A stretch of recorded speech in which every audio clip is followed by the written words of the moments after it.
rasulih sallallahu alaihi wasallam usi nafsi wa iyyakum bitaqwallahi faqad fazal muttaqun fala tamutunna illa wa antum muslimun faqala ta'ala ya ayyuhalladzina amanu taqullaha haqqa tuqatih wa la tamutunna illa wa antum muslimun.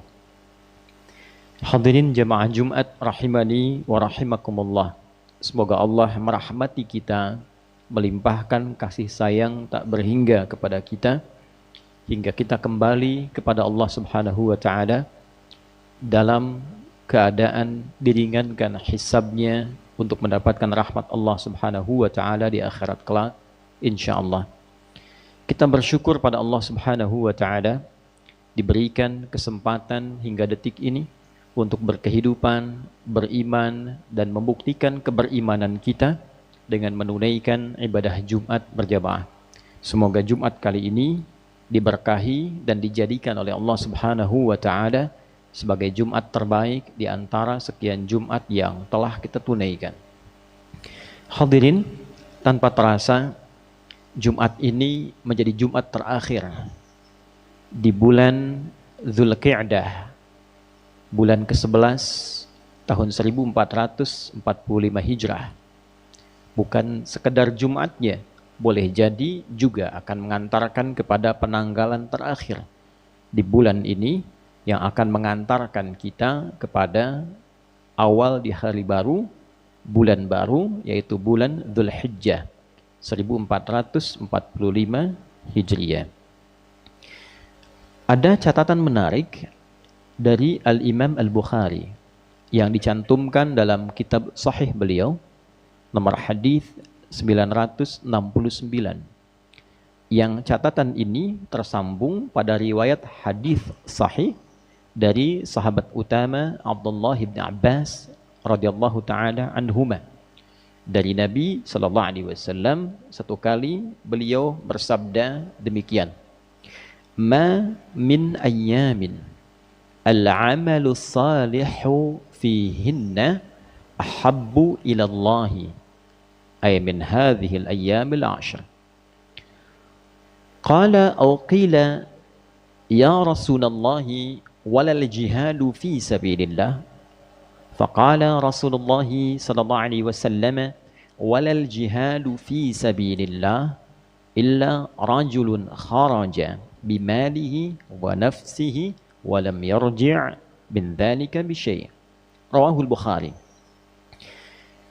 Sahabat Ibnu Abbas radhiyallahu taala anhuma menyampaikan satu riwayat hadis pesan agung dari Nabi sallallahu alaihi wasallam kalau beliau bersabda satu kali, "Ma min ayyamin," tidak akan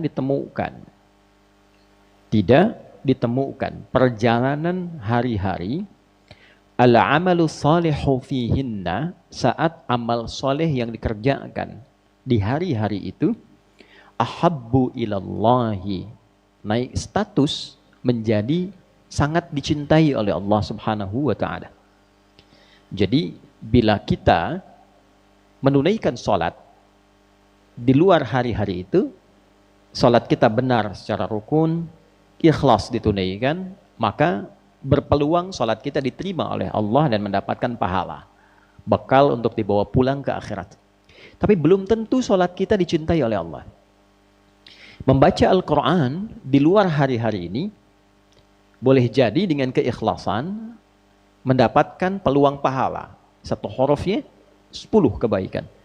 Bila salat ditunaikan sekali selesai 10, berjamaah dikalikan 27, bila datang ke masjid dapat lagi tambahan 25 kebaikan. Jarak 1 ke 2, 2 ke 3, demikian seterusnya, itu setidaknya 500 tahun jaraknya. Bila ditunaikannya di luar hari-hari tadi, pahala untuk membaca Al-Quran setiap hurufnya 10. Bila berlatih dengan sungguh-sungguh dari yang tidak bisa mengucap terbata-bata, 2 kali lipat pahalanya, bisa 20 potensinya setiap huruf. Jangan dihitung 1, 2, 3 terlalu sedikit. Melimpah untuk bekal kita kembali pulang ke akhirat. Tapi spesial di hari-hari ini, Berubah amalan itu bukan sekedar melahirkan pahala, tapi naik status menjadi bacaan Al-Quran yang sangat dicintai oleh Allah Subhanahu wa Ta'ala. Berbeda antara diterima dengan dicintai. Diterima, amal yang dikerjakan, artinya segala yang kita lakukan dari amal yang baik itu mendapat ridha Allah, yang dengan itu satu, ada keberkahan, ada pengaruh amal itu pada kepribadian kita saat di dunia, dan melahirkan pahala yang dibawa untuk ke akhirat. Misal, berkahnya sholat itu membuat perilaku kita lebih baik. Inna sholata tanha 'anil fahsya wal munkar. Itu berkah, itu dunia. Jadi semakin kita melatih tangan kita dalam bertakbir, wajah kita tunduk, sampai kaki kita juga bersujud, dan taat pada ketentuan Allah, maka anggota tubuh yang dilatih dalam sholat ini, itu akan digunakan dalam perilaku kita berdasarkan bimbingan Allah. Dibimbing, ujung kepala sampai ujung kaki. Ada sifat ihsan, merasa kita dilihat perilaku kita itu oleh Allah Subhanahu wa Ta'ala. Sehingga sholat yang benar ditunaikan itu akan berpengaruh kepada seluruh bagian tubuh kita dan merubah tindakan bagian tubuh ini menjadi baik seketika. Tangan baik, kaki melangkah pada yang baik, mata melihat yang baik. Nah, itu berkah dunia. Akhiratnya, apa yang kita tunaikan selesai, dituliskan 10 kebaikan. Namanya hasanah. Quran surah ke-6 ayat 160. Man jaa bil hasanati falahu asyru amthaliha. Siapa yang mengerjakan satu kali perbuatan hasanah bernilai pahala, itu nilainya 10. Salat itu disebut dalam Al-Quran dengan hasanah. Quran surah ke-11 ayat 114. Aqimis salata tarafain nahar wa zulafan minal lail innal hasanati yudhibnas sayyiat. Salat-salat yang kita tunaikan itu disebut dengan hasanah. Diterima, ada berkah di dunia. Jadi salat bila banyak pun ditunaikan dengan sunnahnya, tidak merubah perilaku yang melakukan itu menjadi lebih baik, itu pertanda belum berkah salatnya. Walaupun gerakan-gerakannya benar, bacaan-bacaannya fasih, tapi tidak merubah pelakunya menjadi lebih baik, artinya belum berkah, belum benar sepenuhnya. Ada kekhusyuan yang hilang, ada pemahaman yang tidak nampak di dalamnya. Nah, dicintai itu konsekuensinya tambah itu. Tambah dari yang tadi, bukan sekedar berkah, bisa mempercepat terkabulnya doa. Ada kisah yang ditampilkan dalam Al-Quran yang mustahil pun menurut manusia, tapi dipandang butuh saat di dunia, itu Allah bisa kabulkan. Contoh, istrinya Nabi Zakaria itu divonis secara medis, secara klinis, tidak mungkin punya keturunan secara medis. Satu, mandul. Yang kedua, monopos. Secara klinis tidak mungkin, secara medis mustahil. Tapi Nabi Zakaria bermohon kepada Allah agar hadirnya keturunan yang mewarisi sifat dakwah beliau, sehingga risalah itu dakwahnya tetap berjalan. Dan dengan ketetapan Allah dikabulkan. Atas takdir Allah dikabulkan itu. Kapan saat dikabulkannya? Saat beliau menyampaikan doa itu dalam sholatnya. Itu ada di Al-Quran surah ketiga. Misalnya Ali Imran di ayat 38 sampai 39. Hunalika da'a Zakaria rabbah. Qala rabbi habli min ladunka dzurriyyatan thayyibah. Innaka sami'ud du'a. Syahidnya ayat 39-nya. Fanadathul malaikatu wa huwa qa'imun yusalli fil mihrab. Annallaha yubashshiruka bi Yahya. Dijawab doa itu saat dalam menunaikan sholat, dipanjatkan, sholatnya belum selesai. Jadi ketika satu amalan dicintai oleh Allah, walaupun belum tuntas amalan itu dikerjakan, seketika itu bisa mempercepat terkabulnya doa. Walaupun belum selesai. Nabi Zakaria itu masih berdiri dalam sholatnya, belum selesai sholatnya, baru selesai doanya. Seketika malaikat datang menyampaikan berita gembira, Allah mengabulkan doamu, akan memberikan anugerah keturunan, bahkan namanya diberikan oleh Allah Yahya. Yahya. Disampaikan dalam sholat, sholatnya belum tuntas. Nah, kita pun menunaikan sholat dalam berdiri, dalam hadis qudsinya itu, ditunggu mau minta apa kita kepada Allah. Idza qala al-'abdu alhamdulillahi rabbil alamin, ketika hamba berkata alhamdulillahi rabbil alamin, qala Allah azza wa jalla, Allah menjawab dalam hadis qudsi, athna alayya abdi, hambaku sedang memujiku. Wa idza qala al-'abdu ar-rahmanir rahim, tadi yang pertama hamadani abdi, yang kedua idza qala al-'abdu ar-rahmanir rahim, qala Allah azza wa jalla athna alayya abdi, hambaku sedang menyanjungku. Wa idza qala al-'abdu maliki yaumiddin, qala Allah azza wa jalla majjadani abdi. Kalau hamba berkata maliki yaumiddin, Allah menjawab hambaku sedang mengagungkanku. Wa idza qala al-'abdu iyyaka na'budu wa iyyaka nasta'in, qala Allah azza wa jalla hadza baini wa baina 'abdi wa li 'abdi ma sa'al. Ini perjanjian antara aku dengan hambaku. Kalau hambaku benar sholatnya sampai bacaan tadi, iyyaka na'budu wa iyyaka nasta'in, maka sekarang apapun yang dia minta aku kabulkan. Nah, jadi ada orang-orang yang dicintai oleh Allah, amalannya bukan sekedar saat ia mengerjakan benar sesuai rukunnya, ikhlas ditunaikan, melahirkan pahala. Lebih daripada itu, doanya cepat dikabulkan. Yang kedua, cinta Allah itu seketika bisa melahirkan ampunan. Jadi ketika satu amalan menghadirkan cinta Allah, seketika itu amal dimaksud bisa menggugurkan dosa-dosa yang pernah dikerjakan oleh pelakunya. Baca Al-Quran, sampai di bacaan taubat, innamat taubatu 'ala Allahi lilladzina ya'maluna as-su'a bijahalatin thumma yatubuna min qarib. An-Nisa ayat 17 itu misalnya. Lalu mengalir air mata kita, dibacakan di hari-hari itu seketika turun ampunan Allah menggugurkan dosa-dosa yang pernah ia kerjakan. Itulah cinta Allah. Ketika Allah mencintai seorang hamba, salah satu korelasinya adalah pemberian ampunan tanpa batas.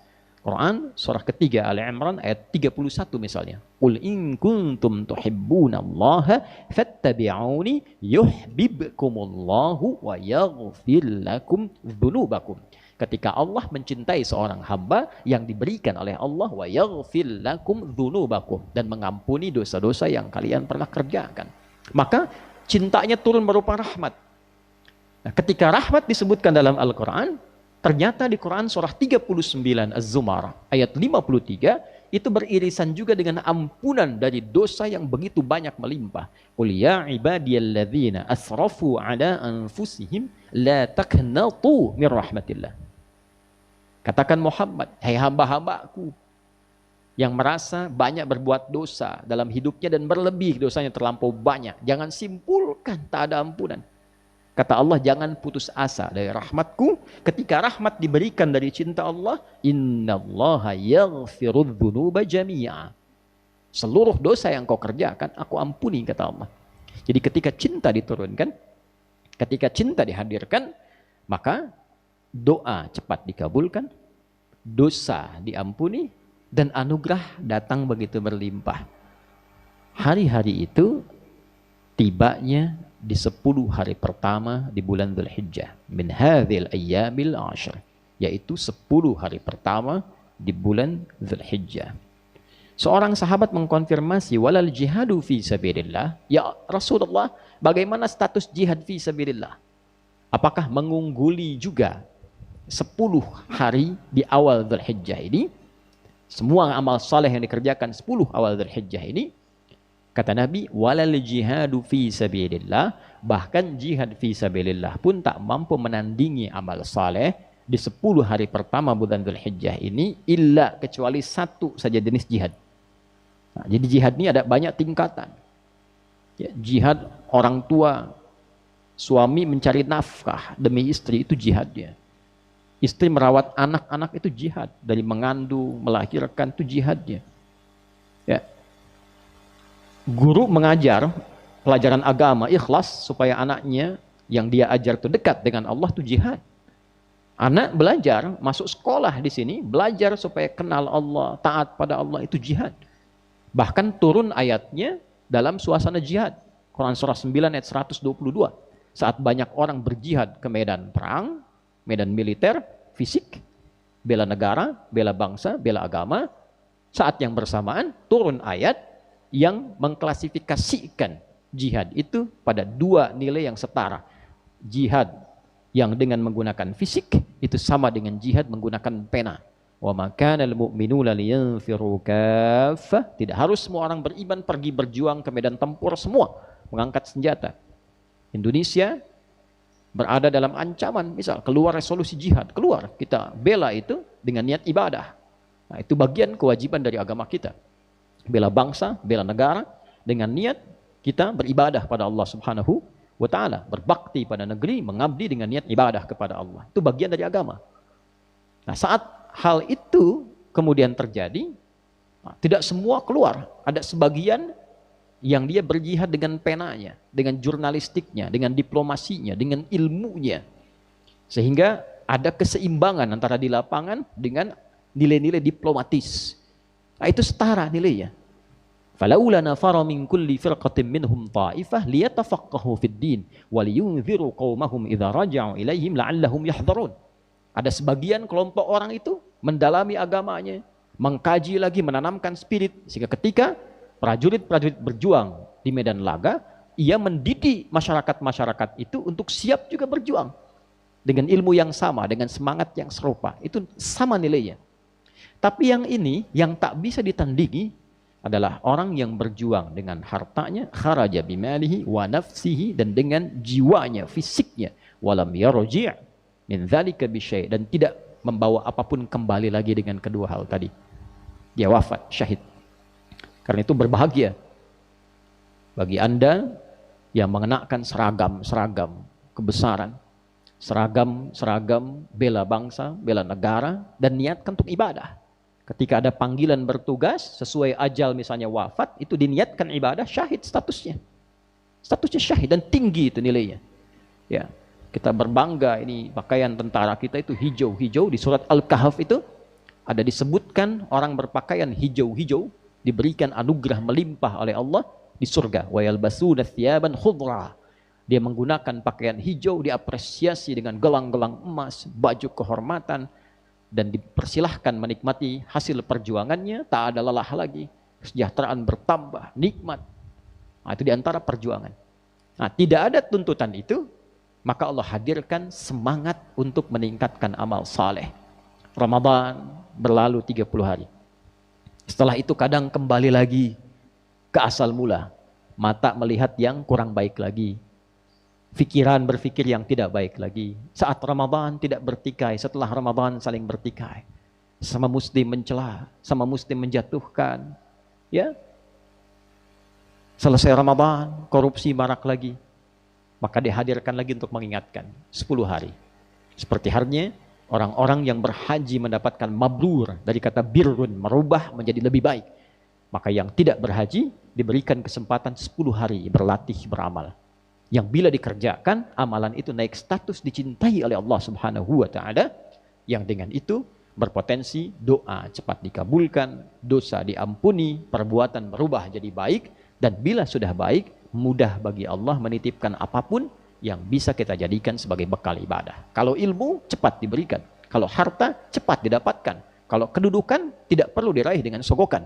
Kalau tenaga, dia melahirkan keberkahan untuk melakukan apapun yang bermanfaat dalam kehidupan. Itulah 4 poin yang bisa kita dapatkan.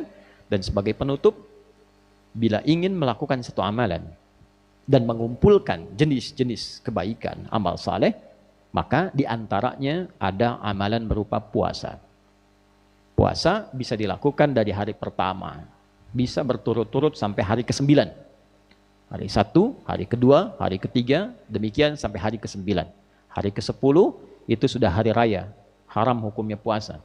11, 12, 13 hari tasyrik, haram hukumnya puasa. Itu hari bergembira karena kita telah merasakan perubahan dalam kehidupan, jadi lebih baik, lebih enak, lebih tenang. Kita makan sebagai rasa syukur kita pada Allah, diberikan kesempatan hidup, telah merasakan perbuatan hidup, dan kita memakan pertama kali makanan halal dari hasil pendekatan kita kepada Allah, berjuang selama 9 hari.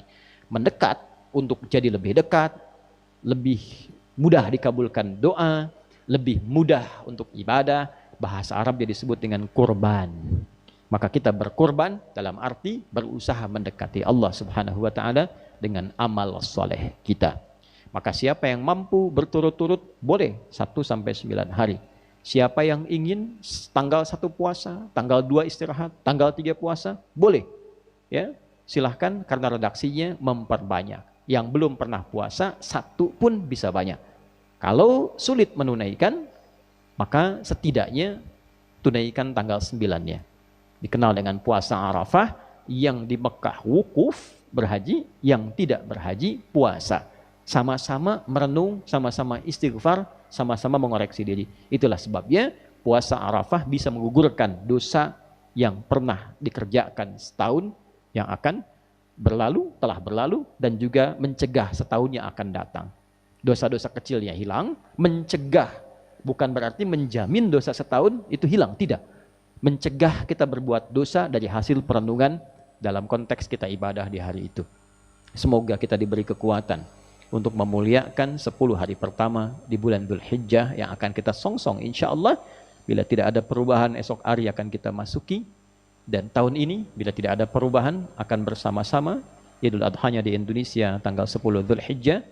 Boleh jadi bersamaan dengan 17 Juni di hari Senin 2024 Masehi. Semoga Allah memberikan kemudahan pada kita, kenyamanan pada kita untuk beribadah, merubah diri kita supaya bisa menjadi hamba dan pribadi yang lebih baik, dimuliakan oleh Allah, dan kembali dalam keadaan yang dekat dan ringan hisabnya di hadapan Allah Subhanahu wa taala. Barakallahu li wa lakum fil Qur'anil azim wa nafa'ani wa iyyakum bima fihi minal ayati wadh-dhikril hakim wa taqabbala minni wa minkum tilawatahu innahu huwas samiul alim. Ud'ullaha yastajib lana wa lakum jami'an.